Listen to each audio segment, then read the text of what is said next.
guys, ayan, magandang umaga po sa inyong lahat. Ayan, busy po ako kaya hindi po ako gaano nakapag-vlog ngayon. Gagawa pa lang po ako ngayon, hindi pa ako nakapagawa ng... Ayan, marami po akong plastic dito. Ayan, ito po yung mga ano. Ngayon ko lang po maharap. Ito po ay napkin. Galing po ito sa napindihan namin. Nagagamit po yan ng mga anak. Nagagamit po ng mga anak ko. Pag dito lang sa bahay, kasi po ito ay makapal. Maganda. Kaya,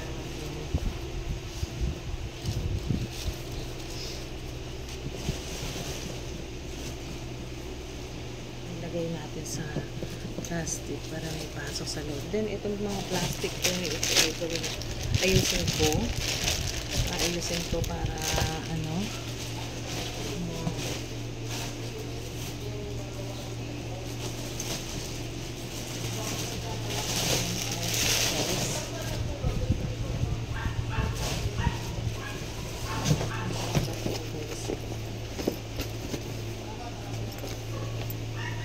gamit po ito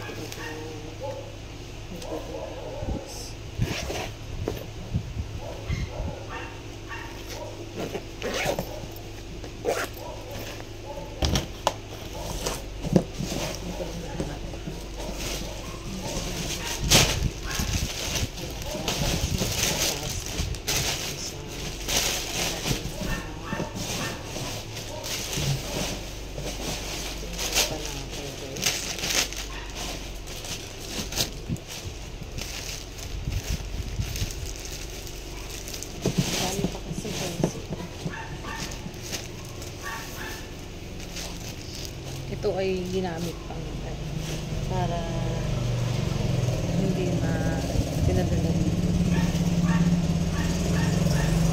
Ito pang ano ay yung mga books ni Jamay. Ayan, kaya inano pinadala. Doon kasi bumili ng books sa ano, sa bilan. Imbiyanan ko bumili ng books ng anak ko. Ayan. Nilagay ito para sa pampaan. Panabi guys para hindi masila yung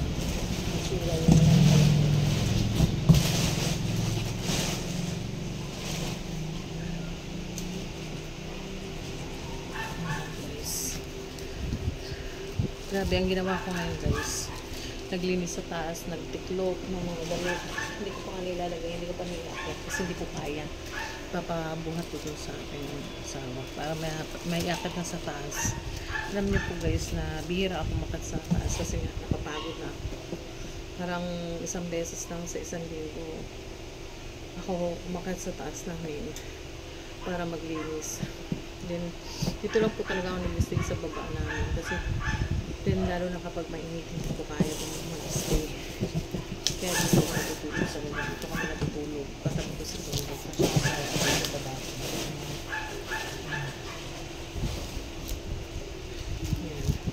And then guys, nandun yung asawa dun dito rin sa ano, sa sala kami natutulog kasi wala kami kwarto. Yung kwarto namin ay gamitan ng mga anak namin. Nagpaubaya na kami sa mga anak namin kasi syempre mga dalaga para may privacy sila. And then pag ako nakaluwag-luwag, nagpapagawa ko ng kwarto naman namin mag-asawa.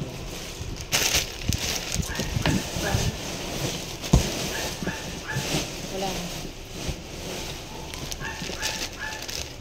Ayan guys. Pagawin na natin. At ito ay iitalit natin para hindi mas bubos ko. Salitang dito.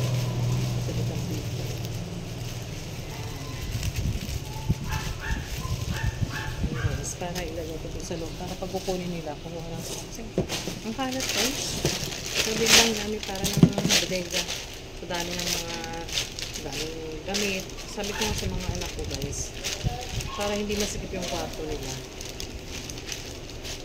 Ipamigay nila yung mga hindi na nila gusto. Ang dami nang kailangan ng gamit ngayon. Pamigay nila. Kaso hindi naman nila mabigyan ng oras.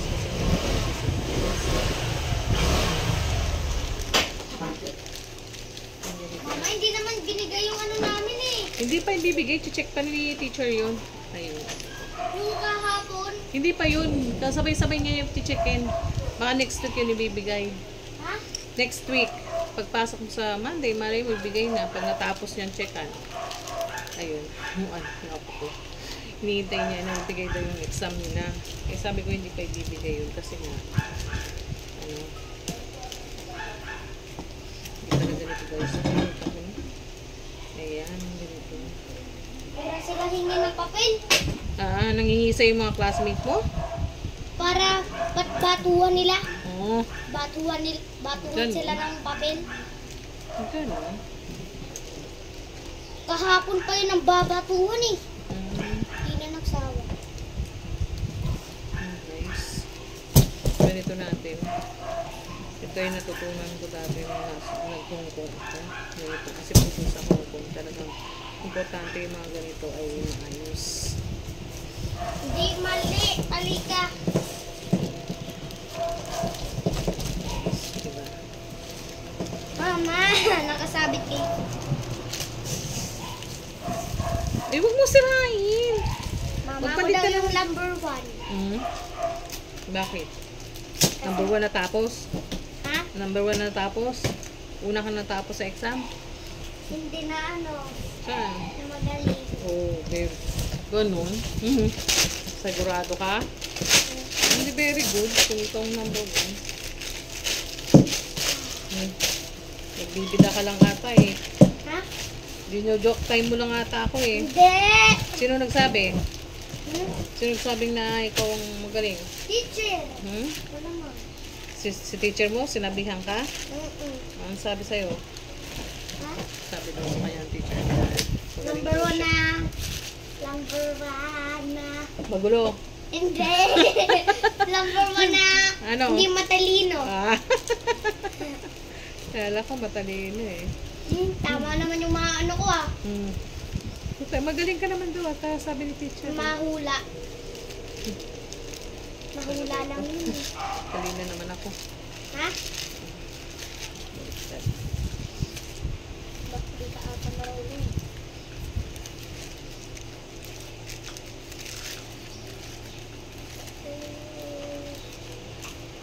Yan. Walang silbing case. Yeah, Magbihis ka na doon, bilis. Bilis, ubarin mo na yung sapatos mo, iayos mo.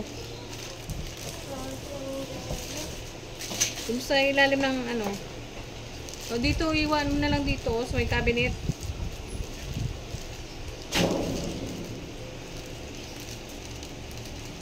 Ayan guys, yung ako. Exam kasi niya ngayon. Ayun nga, hihintay siya na bigay sa kanya yung test paper niya. Sabi ko, hindi pa inibibigay sa'yo kasi i-checkan ka. Hindi pa nag-checkan na teacher. Sabi niya yung kahapon. Sabi niya hindi. Pagsasabayin niya ni teacher, sabi ko. Pagkatapos ma-checkan lahat ni teacher niyo, tsaka yun ibibigay sa inyo, ibabalik. Para naman makita niyo at makita ng parents niyo. Yan sabi ko sa ako po guys. Ayun.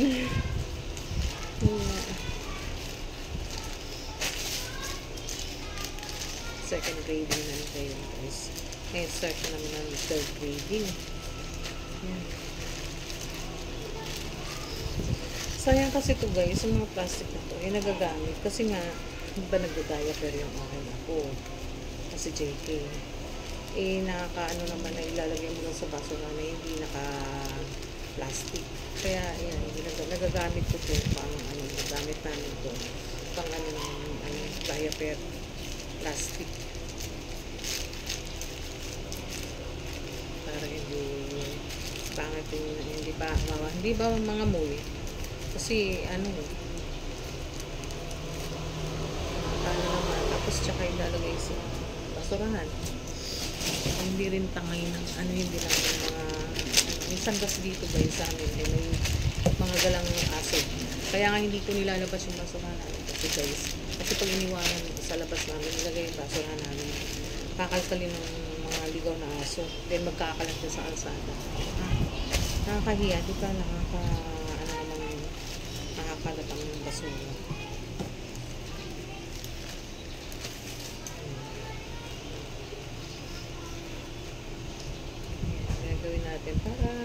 maayos. Ganito yun natin guys. Diba? Ganito lang. So, mamaya na ako maliligo guys. Nakaluto naman ako. Nakasaing na ako. Tsaka nakaluto na ako. Ang ulam namin ngayon ay nagluto ako ng puchero. Puchero-pucherohan lang guys. Kasi hindi kompleto ang sangkap guys. Malang gulay guys. Ang nilagay ko lang guys is pechay at saka saging na hinog na sapa. Yun lang yung nilagay kong gulay. Tapos pechay lang. Hindi kompleto. Kaya pucherohan lang. Pero masarap naman. Hindi nga lang. Nasa pagluluto naman yun guys. Kahit hindi kompleto yung mga gulay dahil nasa sobrang mahal ng gulay na yun. Nasa iyo yun kung paano mo mapapasarap yung pagkain.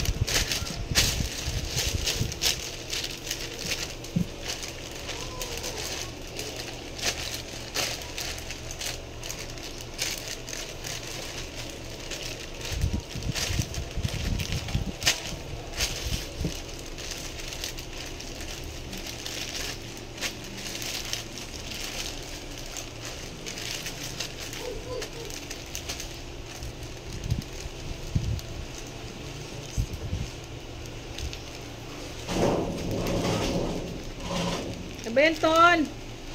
Ano ba yung ginagawa mo? Ano ba yung kumakalampag dyan? May kumakalampag.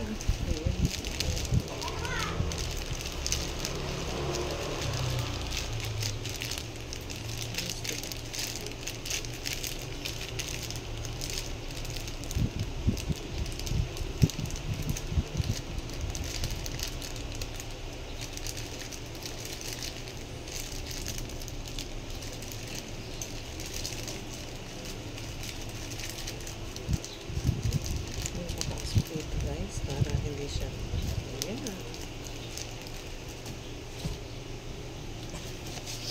Grabe ginit guys.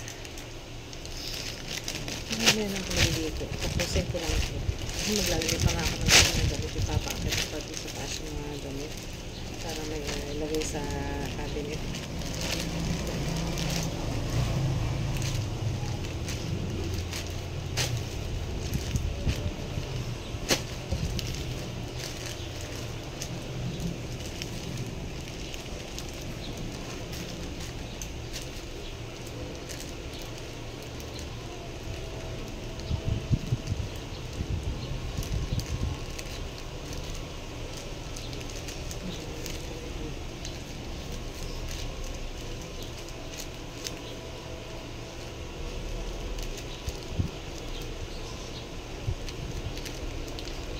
Kailangan maayos para hindi siya matulog.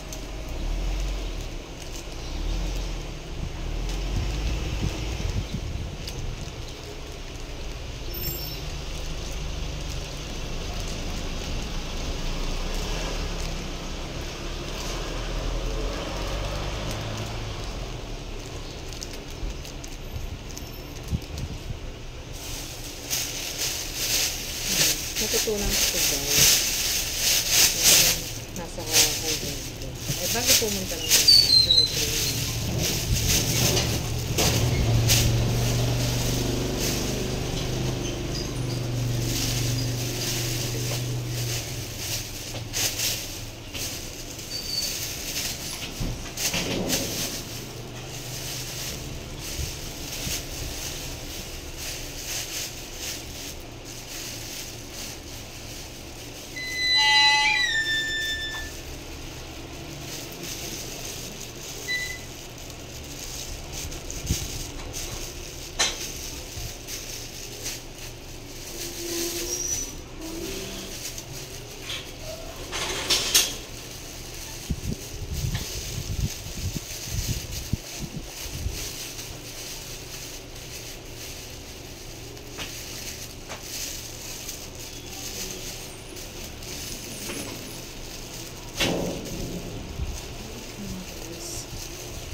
Ito po guys ay mga pinaglagyan ng books ni Jamila. Yung mga libro po kasi yung mga plastic. Bawat isang plastic, isang book ang nakalagay. Kasi ang lalaki ng libro. Ang lalaki ng libro guys. Mga pang nursing guys. Eh dito kasi talagang full support yung aking mother-in-law sa mga anak. Kaya sabi ko sa mga anak ko, mag-aral sila mabuti dahil hindi lahat may katulad. Hindi lahat may lolang ganun. Hindi ko guys. Supportive sa kanila. Mahal na mahal sila ng lola nila at lola.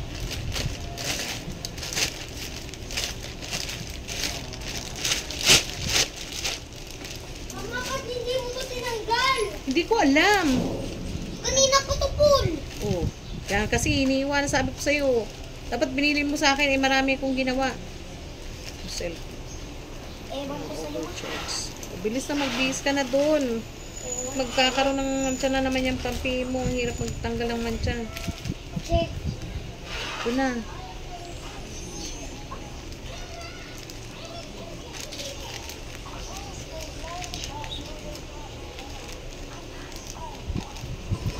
Yan guys. Diba?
Yan guys, magtapos na tayo. Lapit na.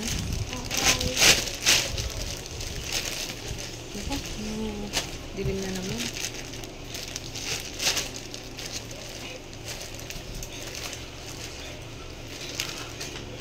Bukas na maglalagay guys.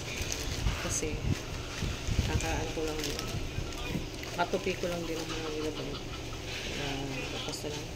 Lagi na lang nakakapagod na yun. Lagi na lang laban, gawain.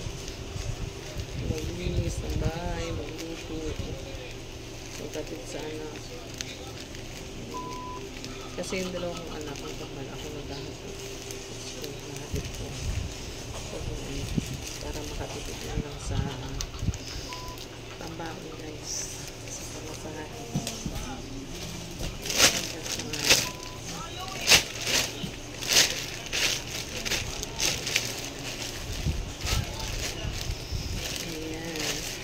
Tapos na tayo.